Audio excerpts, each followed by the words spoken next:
στην ομάδα, που και είναι χρόνια κοντά στην ομάδα, παίρνεις κουράγιο και δύναμη να συνεχίσεις.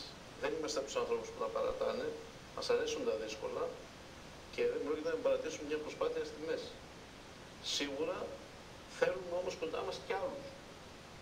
Όσοι περισσότεροι τόσο το καλύτερο.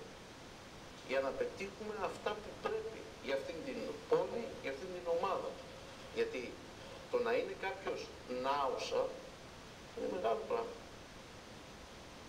Όταν παίζει η ομάδα μας, φας νάουσα σε οποιαδήποτε πόλη, συγχρόνως διαφημίζουμε και την πόλη μας. Αυτή τη στιγμή δεν έχουμε πολλά πράγματα που μπορεί να διαφημίσει την πόλη μας. Το πρώτο που τη διαφημίζει είναι η ανεργία μας, το δεύτερο είναι η ομάδα μας και το τρίτο και το καλύτερο τα κρασιά μας.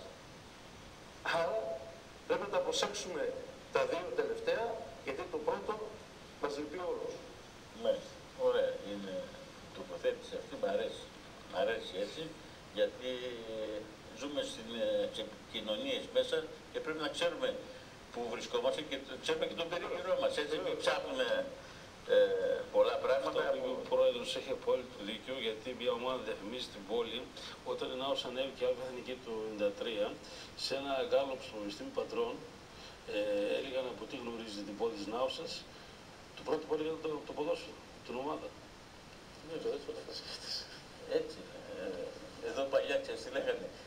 Ο κόσμος ήξερε μέχρι το Λιτόχωρο, γιατί σταματούσε το τρένο εκεί, πήγαιναν στον Όλυμπο και δεν ξέραν ότι υπάρχει Κατερίνη και έγινε ο Πιερικός και μάθαν ότι υπάρχει Κατερίνη. Λοιπόν, έτσι είναι. Να πάμε όμως στον τρίτο όμιλο, εκεί που αγωνίζεται η Νάουσα. Λοιπόν, η Ανάουσα η οποία δείχνει ότι ο στόχος της είναι η άνοδος, όχι βέβαια μόνο η άνοδος, αλλά ενδεχομένως να έχετε μετρήσει τα πράγματα έτσι, δεν ξέρω πώς θα μετράνε οι διοικήσεις, και να βλέπετε ότι είναι μέσα στις δυνατότητες σας φέτος να χτυπήσετε την άνοδο.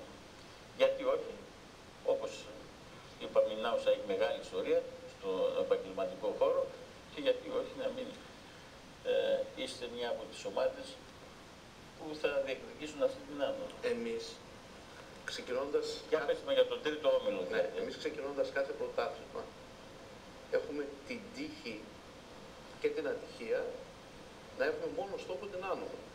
Γιατί είμαστε μια ομάδα που έχει ιστορία. Άρα αυτό μας βάζει στις περισσότερες υποχρεώσεις.